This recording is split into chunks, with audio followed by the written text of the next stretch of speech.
세인트 클레어 인더스트리의 마철루는 밤하늘을 찔렀다. 유리와 강철로 이루어진 기념비처럼 야망과 무자비한 효율성이 지배하는 세상이었다. 그 꼭대기층, 도시의 불빛이 아득한 카페트처럼 펼쳐지는 곳에 젊은 전략기획실장 알렉산더 권이 앉아 있었다. 35. 날카로운 턱선과 냉철한 눈빛, 그의 모든 것은 성공을 위해 완벽하게 조율된 기계 같았다. 그는 숫자를 믿었고 감정은 변수일 뿐이라 여겼다. 알렉산더에게 인간은 그래프 위의 점, 혹은 목표 달성을 위한 도구, 그 이상도 이하도 아니었다. 특히 1층 로비를 묵묵히 지키는 늙은 경비원, 사무엘 한 같은 존재는 더욱 그랬다. 사무엘은 알렉산더의 세계와는 정반대의 인물이었다. 예순을 훌쩍 넘긴 나이, 희끗희끗한 머리칼, 세월의 흔적이 역력한 주름진 얼굴. 그는 말이 없었고 존재감마저 희미했다. 하지만 그의 눈빛은 깊고 고요했다. 마치 이 거대한 빌딩의 모든 비밀을 알고 있다는 듯이. 매일 아침 알렉산더는 최고급 이탈리아 구두 소리를 또각거리며 로비를 가로질렀고 사무엘은 그저 조용히 고개를 숙여 인사할 뿐이었다. 알렉산더는 그 인사를 받는 것조차 시간 낭비라 여겼다. 그의 머릿속은 온통 다음 분기 실적, 경쟁사 분석, 그리고 어떻게 하면 더 효율적으로 인력을 감축할 수 있을지에 대한 생각으로 가득 차 있었으니까. 저 늙은 경비원. 아직도 저 자리에 있군. 기후율의 상징이야. 알렉산더는 속으로 혀를 찼다. 한편 마케팅 부서의 신입사원 클로이 박은 달랐다. 그녀는 아직 이 냉혹한 세계에 완전히 물들지 않은 순수함과 따뜻한 마음을 간직한 젊은이였다. 매일 아침 엘리베이터를 기다리며 사무엘 할아버지와 짧은 인사를 나누는 것은 그녀의 작은 즐거움이었다. 그녀는 사무엘의 깊은 눈빛에서 어떤 슬픔 혹은 외로움을 읽었고 알렉산더 실장의 냉랭한 태도에 남몰래 분개했다. 하지만 거대한 조직 속의 작은 톱니바퀴인 그녀가 할 수 있는 일은 없었다. 그저 안타까운 마음으로 두 사람을 지켜볼 뿐 그녀는 알지 못했다. 그저 평범해 보이는 늙은 경비원과 냉혹한 젊은 임원, 그리고 자신 사이에 보이지 않는 운명의 실이 이미 얽히기 시작했다는 것을. 세인트 클레어의 화려한 외피 아래 인간적인 가치와 냉정한 효율성 사이에 보이지 않는 전쟁은 이미 시작되고 있었다. 그리고 그 중심에는 누구도 예상치 못한 비밀을 간직한 늙은 경비원이 서 있었다. 어쩌면 그가 바로 이 거대한 제국에 숨겨진 심장일지도 모를 일이었다. 하지만 지금으로서는 그저 또 다른 하루가 시작될 뿐이었다. 알렉산더의 구두 소리가 차갑게 로비에 울려 퍼지면서 알렉산더 건의 아침은 늘 같은 패턴으로 시작되었다. 값비싼 이탈리아제 수제 구두가 세인트 클레어 인더스트리 본사 로비의 대리석 바닥 위를 또각이며 가로지르는 소리. 그 소리는 마치 그의 존재감을 알리는 전주곡과도 같았다. 직원들은 저마다 분주한 척 고개를 숙였고 로비의 공기는 싸늘하게 가라앉았다. 그의 시선이 향하는 곳에는 언제나처럼 늙은 경비원 사무엘 한이 서 있었다. 알렉산더는 그를 거의 투명인간 취급했다. 아니, 어쩌면 투명인간보다 못한 존재, 그의 완벽한 효율성의 세계에 존재하는 불필요한 오를 정도로 여겼을지도 모른다. 한 영감, 오늘따라 유난히 느려 보이는군. 혹시 어젯밤 잠이라도 설쳤나? 회의실로 향하던 알렉산더가 던진 말은 질문이라기보다는 조롱에 가까웠다. 사무엘은 그저 묵묵히 고개를 숙일 뿐 아무런 대꾸도 하지 않았다. 그의 얼굴에는 어떤 감정도 드러나지 않았지만 깊게 펜주름 사이로 스쳐 지나가는 미세한 떨림을 알렉산더는 눈치채지 못했다. 아니, 애초에 관심조차 없었다. 다음 주 이사회에 보고할 자료 말인데 경비 인력 감축안 포함시키는 거 잊지 말게. 특히 저런 연로하신 분들부터. 그는 자신의 비서에게 지시하며 사무엘을 턱짓으로 가리켰다. 연로하신 분들이라는 단어에 힘을 주면서 그 말은 칼날처럼 사무엘의 가슴에 날아와 박혔지만 그는 여전히 미동도 없었다. 마치 폭포호 속의 늙은 나무처럼 묵묵히 자신의 자리를 지킬 뿐이었다. 이 모든 광경을 조금 떨어진 곳에서 지켜보던 클로이 박은저도 모르게 주먹을 꽉 쥐었다. 그녀의 눈에는 알렉산더의 오만함과 사무엘의 처연한 모습이 교차하며 불꽃이 튀었다. 어떻게 저렇게까지? 사람을 그녀는 작게 중얼거렸지만 그 소리는 로비의 냉랭한 공기 속에 묻혀버렸다. 그녀는 출근길에 따뜻한 커피 한 잔을 건네며 사무엘에게 말을 걸어보려 했지만 그는 늘 정중하게 사양했다. 그저 희미한 미소와 함께 괜찮습니다. 박양이라고 말할 뿐이었다. 그 미소 뒤에 숨겨진 깊은 슬픔을 클로이는 어렴풋이 감지하고 있었다. 어느 비 오는 오후, 알렉산더는 중요한 외부 미팅을 마치고 회사로 돌아왔다. 그의 손에는 수십억짜리 계약서가 들려 있었고 얼굴에는 만족감과 오만함이 뒤섞인 미소가 떠나지 않았다. 그때 정문 앞에서 비를 맞으며 서 있는 사무엘을 발견했다. 그는 우산도 없이 마치 누군가를 기다리는 사람처럼 꼼짝도 않고 서 있었다. 아직도 저러고 있군. 비효율의 끝이야. 알렉산더는 혀를 차며 중얼거렸다. 그리고는 사무엘을 지나쳐 엘리베이터로 향하려 했다. 바로 그때 사무엘이 그를 불렀다. 아주 낮은, 그러나 이상하게도 로비 전체에 울려 퍼지는 듯한 목소리였다. 권 실장님. 알렉산더는 마치 벌레라도 본 듯한 표정으로 뒤를 돌아보았다. 뭐지, 이 영감탱이가? 그의 눈썹이 꿈틀거렸다. 사무엘은 천천히 알렉산더에게 다가왔다.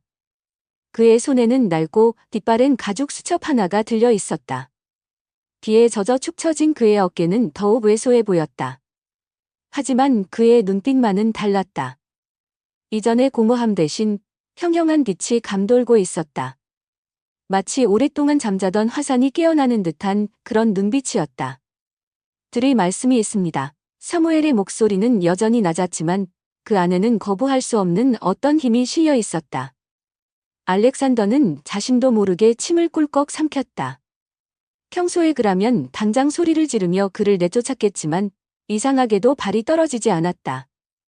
왠지 모를 위압감 혹은 불길한 예감 같은 것이 그의 온몸을 감싸는 듯했다. 로기의 모든 시선이 두 사람에게 집중되었다. 웅성거림조차 사라진 숨막히는 정적 속에서 사무엘은 천천히 입을 열기 시작했다. 그의 손에 들린 낡은 수첩이 앞으로 펼쳐질 폭풍의 전조처럼 느껴졌다. 그 수첩 안에는 무엇이 담겨 있을까? 클로이 박은 숨을 죽인 채 그 광경을 지켜보았다. 그녀의 심장이 미친 듯이 뛰기 시작했다. 어쩌면 오늘 이 자리에서 모든 것이 바뀔지도 모른다는 강렬한 예감이 그녀를 사로잡았다. 로비의 거대한 시계추가 째깍거리는 소리만이 다가올 운명의 시간을 재촉하고 있었다. 로비의 숨막히는 정적을 깨고 사무엘 한의 낮은 목소리가 울려 퍼졌다. 그의 손에 들린 낡은 수첩은 마치 판도라의 상자처럼 어떤 비밀을 감추고 있을지 모를 불길함을 풍겼다. 알렉산더 권은 여전히 믿을 수 없다는 표정으로 그를 쏘아보고 있었지만 사무엘의 눈빛은 더 이상 과거의 공허한 그것이 아니었다. 수십 년 묵은 화산이 드디어 폭발하려는 듯 그의 눈에는 침묵 속에 감춰왔던 격렬한 감정들이 소용돌이치고 있었다. 권 실장, 아니. 알렉산더. 사무엘은 처음으로 그의 이름을 불렀다. 그 부름은 낯설면서도 기묘한 무게감을 지니고 있었다. 자네 아버님, 권재형 회장님. 그분과 내가 이 세인트 클레어의 첫 삽을 함께 떴다는 사실을 알고 있나? 순간 로비는 얼어붙었다. 알렉산더의 얼굴은 하얗게 질렸고 그의 눈동자는 걷잡을 수 없이 흔들렸다. 무슨 헛소리야. 영감탱이가. 그는 애써 태어난 척 소리쳤지만 목소리는 심하게 떨리고 있었다. 사무엘은 대답 대신 낡은 수첩을 펼쳐 보였다. 깃바랜 흑백 사진 한 장, 젊은 시절의 사무엘과 지금은 고인이 된 알렉산더의 아버지, 권재형 회장이 나란히 서서 환하게 웃고 있는 모습이었다. 그 뒤로는 이제 막 기초 공사가 시작된 세인트 클레어 빌딩이 허허벌판이 보였다. 사진 속 젊은 사무엘의 눈빛은 야망과 열정으로 빛나고 있었다. 우리는 꿈이 있었네. 단순한 빌딩이 아니라 사람을 위한 공간, 인간 중심의 기업을 만들고 싶었지. 밤낮 없이 일했고 맨주먹으로 시작해서 여기까지 왔네. 자네 아버님은 늘 말씀하셨지. 사무엘, 우리는 돈이 아니라 사람을 남기는 사업을 해야 하네. 그 약속, 그 신념. 그게 바로 이 회사의 뿌리였네. 사무엘의 목소리는 때로는 격정적으로, 때로는 깊은 슬픔에 잠겨 로비 전체를 울렸다. 그의 이야기는 단순한 과거사가 아니었다. 그것은 잊혀진 역사였고 변질된 이상에 대한 통렬한 고발이었다. 그는 수첩의 다른 페이지들을 넘기며 말을 이어갔다. 회사 설립 초기의 어려움, 동료들과의 오정, 그리고 권재형 회장과의 뜨거운 약속들. 그 모든 것이 생생하게 되살아나는 듯했다. 한편 이 모든 상황을 숨죽여 지켜보던 클로이 박은 자신도 모르게 눈물을 글썽였다. 그녀는 사무엘 할아버지의 깊은 눈빛 뒤에 숨겨진 사연이 이토록 거대하고 슬픈 것일 줄은 상상도 못했다. 그녀는 어렴풋이 알렉산더 실장이 왜 그토록 사무엘 할아버지를 미워했는지 혹은 두려워했는지 짐작할 수 있을 것 같았다. 아마도 그는 아버지의 그림자 혹은 자신이 애써 외면하려 했던 회사의 진짜 모습을 사무엘에게서 보았기 때문이리라. 그런데 지금 이게 뭔가? 사무엘의 목소리가 갑자기 높아졌다. 그의 눈빛은 알렉산더를 향해 불타오르고 있었다. 초율, 실적, 그런 것들 뒤에 숨어서 자네는 지금 뭘 하고 있는 건가? 사람을 숫자로만 보고 늙고 병들었다는 이유만으로 헌신자처럼 내팽개치려 하고 있지 않은가? 이게 자네 아버님이 그토록 지키고 싶어 했던 세인트 클레어의 모습이란 말인가? 알렉산더는 아무 말도 하지 못했다. 그의 얼굴은 분노와 수치심, 그리고 알 수 없는 어떤 감정으로 일그러져 있었다. 그는 뒷걸음질 치려 했지만 사무엘의 시선은 그를 옴짝달싹 못하게 만들었다. 자네 아버님을 배신했네. 그리고 이 회사를 배신했어. 사무엘의 마지막 말은 마치 사형선고처럼 로비에 울려 퍼졌다. 바로 그때 엘리베이터 문이 열리며 현 세인트 클레어의 CEO이자 알렉산더의 사촌형인 데이비드 권이 모습을 드러냈다. 그의 표정은 굳어 있었고 눈빛은 착잡함을 감추지 못했다. 그는 천천히 사무엘과 알렉산더에게 다가왔다. 한 이사님. 아니, 사무엘 아저씨. 그동안 정말 죄송했습니다. 데이비드 권은 깊이 고개를 숙였다. 그의 목소리에는 진심 어린 참회가 담겨 있었다. 그리고 그는 알렉산더를 향해 돌아섰다. 그의 눈빛은 이제 차갑게 빛나고 있었다. 알렉산더, 자네는 당분간 모든 업무에서 손 떼게. 그리고 감사팀의 조사를 받게 될 거야? 클로이 박은 자신도 모르게 작게 탄성을 내뱉었다. 모든 것이 한순간에 뒤바뀌는 듯했다. 어쩌면 이것이 끝이 아닐지도 모른다. 이것은 단지 시작일 뿐, 오랫동안 골마 터진 상처를 도려내고 새로운 시작을 알리는 신호탄일지도 모른다는 예감이 그녀의 온몸을 전율케 했다. 사무엘 한, 그저 평범한 늙은 경비원으로만 보였던 그의 손에 들린 낡은 수첩이 이제는 거대한 세인트 클레어 제국의 운명을 뒤흔드는 열쇠가 되어 있었다. 그의 다음 행동은 무엇일까? 이 폭풍은 어디로 향하게 될까? 로비의 공기는 여전히 무겁고 긴장감은 최고조에 달해 있었다. 로비의 무거운 침묵을 가르고 데이비드 권 CEO의 차가운 목소리가 알렉산더 권에게 감사팀의 조사를 받으라는 통보를 내렸다. 그 순간 세인트 클레어 인더스트리 창립 40주년 기념 행사에 화려했던 분위기는 싸늘하게 얼어붙었다. 모든 하객과 직원들의 시선은 충격과 불신, 그리고 이 말의 통쾌함이 뒤섞인 채 단상 아래의 세 남자에게 고정되었다. 방금 전까지만 해도 회사의 빛나는 미래를 역설하며 자신의 공을 한껏 과시하려던 알렉산더 권, 그의 얼굴은 이제 하얗게 질려 있었고 잘 다듬어진 머리칼은 땀으로 축축했다. 그는 무언가 항변하려 했지만 목소리는 나오지 않았다. 그저 믿을 수 없다는 듯 데이비드 건과 그 옆에 선 사무엘 한을 번갈아 쳐다볼 뿐이었다. 클로이 박은 자신도 모르게 손으로 입을 가렸다. 심장이 터질 것처럼 두근거렸다. 그녀는 사무엘 할아버지에게 어떤 비밀이 있을 것이라고는 어렴풋이 짐작했지만 그것이 이토록 거대한 파장을 불러일으킬 줄은 꿈에도 몰랐다. 평생을 잊지 못할 순간이었다. 데이비드 건은 착잡한 표정으로 하객들을 향해 돌아섰다. 오늘 세인트 클레어 인더스트리의 창립 40주년을 맞아 저희는 과거를 돌아보고 미래를 약속하는 자리를 마련했습니다. 하지만 진정한 미래는 과거의 교훈을 잊지 않는 데서 시작한다고 믿습니다. 그의 목소리는 낮고 엄숙했지만 강당 전체를 압도하는 힘이 있었다. 잠시 후 이 자리에는 저희 세인트 클레어의 또 다른 이름이자 숨겨진 역사이신 한 분이 오를 것입니다. 그분의 말씀을 통해 우리는 잠시 잊고 지냈던 우리의 참마음, 그리고 우리가 진정으로 추구해야 할 가치가 무엇인지 다시 한번 되새기고자 합니다. 데이비드 권의 말이 끝나자 장내의 모든 조명이 무대 한쪽으로 집중되었다. 그리고 그곳에서 허름한 경비원 복장이 아닌 반정하지만 기품 있는 정장을 입은 사무엘 한이 천천히 걸어 나왔다. 그의 등장은 그 자체로 충격이었다. 수군거림이 파도처럼 일었다. 저 사람이 경비원 아니야? 무슨 일이지? 데이비드 권 대표가 직접 소개하다니. 사무엘 한은 단상 중앙에 섰다. 수십 년 만에 다시 서보는 공식적인 자리였다. 그의 눈빛은 만감이 교차하는 듯했지만 이내 깊고 단단한 빛을 띠었다. 그는 마이크를 잡고 잠시 숨을 골랐다. 강당 안은 숨소리 하나 들리지 않을 만큼 적막했다. 알렉산더 권은 의자에 거의 쓰러질 듯 앉아 넋 나간 표정으로 사무엘을 응시했다. 그의 머릿속은 혼돈 그 자체였다. 이 모든 것이 현실이 아니길 바랐지만 사무엘의 존재감은 그 어느 때보다도 선명했다. 안녕하십니까? 저는 사무엘 한입니다. 그의 첫마디는 조용했지만 그 안에 담긴 무게는 강당 전체를 짓눌렀다. 혹은 여러분 중 몇몇 분들은 저를 한 영감으로 기억하실지도 모르겠습니다. 그의 말에 몇몇 임원들의 얼굴이 굳어졌다.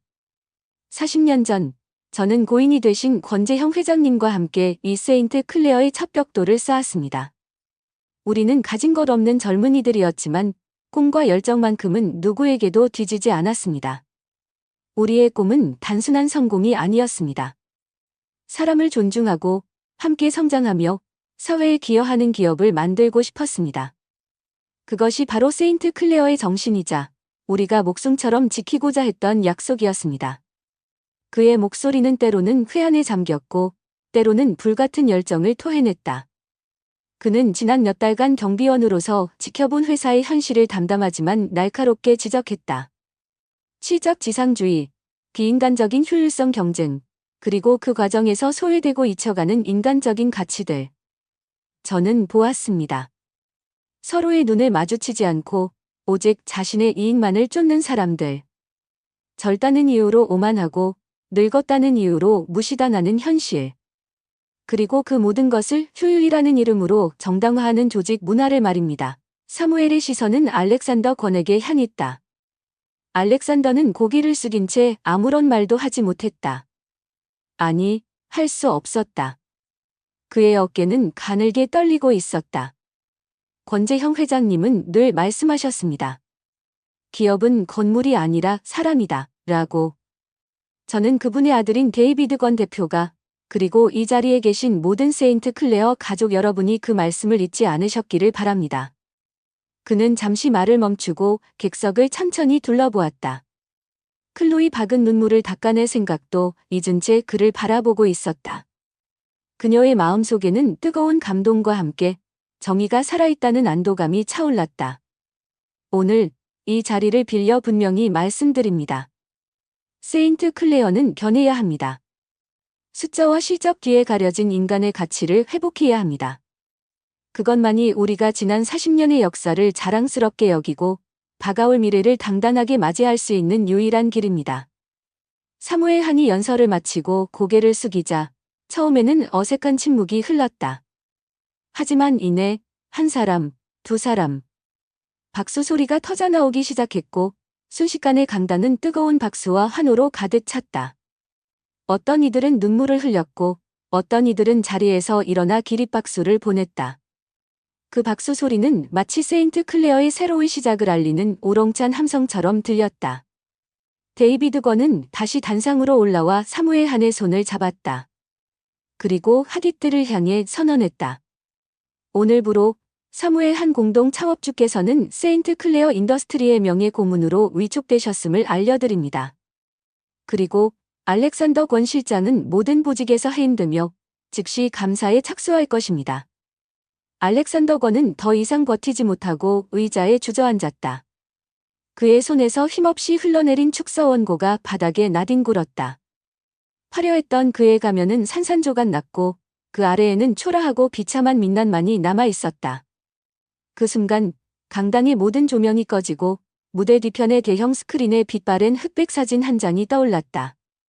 젊은 시절의 권재형 회장과 사무엘 한이 함께 삽을 들고 환하게 웃고 있는 세인트 클레어의 첫 시작을 알리는 바로 그 사진이었다. 사진 속 두 젊은이의 눈빛은 마치 오늘 이 순간의 예견이라도 한 듯 뜨겁게 빛나고 있었다. 그 빛은 이제 세인트 클레어가 나아가야 할 새로운 길을 비추는 등대가 될 터였다. 창립 40주년 기념 행사의 마지막을 장식했던 빛바랜 흑백 사진의 잔상은 마치 새로운 시대의 서곡처럼 세인트 클레어 인더스트리 전체에 깊은 여운을 남겼다. 그날 이후 회사는 거대한 변화의 소용돌이에 휩싸였다. 알렉산더 건은 모든 보직에서 즉시 해임되었고 그의 이름 앞에는 전략기획실장이라는 화려한 수식어 대신 감사대상이라는 냉혹한 꼬리표가 붙었다. 한때 하늘 높은 줄 모르고 치솟았던 그의 권세는 한낱 신기루처럼 사라졌고 그가 쌓아올린 효율성의 제국은 모래성처럼 허무하게 무너져 내렸다. 그의 측근들 역시 줄줄이 조사를 받거나 한직으로 밀려났고 회사 내부는 그야말로 살얼음판을 걷는 듯한 긴장감에 휩싸였다. 하지만 그 긴장감 속에는 묘한 해방감과 기대감이 공존했다. 오랫동안 곪아왔던 상처가 드디어 터져나왔고 이제는 새살이 돋아날 차례라는 희망이었다. 데이비드 권 CEO는 신속하고 단호하게 조직 문화 쇄신에 착수했다. 그의 첫 번째 조치는 사무엘 한 공동 창업주를 명예 고문으로 공식 위촉하고 그의 집무실을 CEO 집무실 바로 옆에 마련하는 것이었다. 또한 인간 중심 경영혁신위원회라는 새로운 조직을 발족시키고 사무엘 한에게 위원장직을 정중히 요청했다. 사무엘 한은 처음에는 급고 사양했다. 그는 평생을 그림자처럼 살아왔고 이제 와서 어떤 직함이나 명예를 탐할 생각은 추호도 없었다. 하지만 데이비드 건의 간곡한 설득과 무엇보다 회사의 미래를 진심으로 걱정하는 그의 진정성에 마음이 움직였다. 제가 할 수 있는 일이 있다면 마지막 힘까지 보태겠습니다. 그의 낮은 목소리에는 기장함마저 서려 있었다. 위원회는 즉시 활동을 시작했다. 가장 먼저 실적지상주의와 비인간적인 경쟁을 부추겼던 과거의 인사평가 시스템을 전면 재검토하고 협력과 소통, 그리고 개인의 성장을 중시하는 새로운 평가 기준을 도입했다. 또한 비정규직 처우 개선, 장기 근속자 5대 프로그램, 그리고 무엇보다 직원들의 목소리를 직접 듣고 반영하는 소통 채널 강화에 주력했다. 세인트 클레어의 목소리라는 익명 게시판이 개설되었고 직원들은 그동안 가슴속에 담아두었던 불만과 건의사항들을 쏟아내기 시작했다. 놀랍게도 그 목소리들은 대부분 회사를 비난하는 것이 아니라 어떻게 하면 더 좋은 회사를 만들 수 있을지에 대한 진지한 고민과 내정 어린 제안들이었다. 클로이 박은 이 모든 변화의 중심에서 누구보다 적극적으로 활동했다. 그녀는 위원회의 젊은 실무진으로 합류하여 특유의 밝고 긍정적인 에너지로 조직의 활력을 불어넣었다. 특히 그녀는 사무엘 한의 곁을 지키며 그의 철학을 배우고 그것을 젊은 세대의 감각에 맞게 재해석하여 회사 정책에 반영하는 데 큰 역할을 했다. 때로는 그의 오래된 수첩에 적힌 빛바랜 이야기들을 밤새도록 정리하기도 했고 때로는 그의 따뜻한 격려에 힘입어 새로운 아이디어를 과감하게 제시하기도 했다. 사무엘 한에게 클로이는 마치 손녀딸 같은 존재였고 클로이에게 사무엘 한은 인생의 등대 같은 스승이었다. 회사의 분위기는 눈에 띄게 달라졌다. 엘리베이터 안에서는 딱딱한 침묵 대신 정겨운 아침 인사가 오갔고 구내 식당에서는 서로의 안부를 묻는 따뜻한 대화가 넘쳐났다. 야근과 주말 근무는 눈에 띄게 줄었고 대신 직원들의 자율적인 스터디 그룹이나 동호회 활동이 활발해졌다. 효율이라는 단어는 여전히 중요했지만 그 앞에 인간적인이라는 수식어가 항상 따라붙었다. 세인트 클레어는 마치 오랫동안 앓았던 겸을 이겨내고 건강을 되찾은 사람처럼 서서히 생기를 되찾아갔다. 물론 모든 것이 순탄하지만은 않았다. 변화에 저항하는 세력도 있었고 과거의 관행에 익숙한 직원들의 혼란도 있었다. 하지만 사무엘 한과 데이비드 권, 그리고 클로이 박을 비롯한 많은 직원들의 노력은 거대한 흐름을 바꾸기에 충분했다. 그들은 알고 있었다.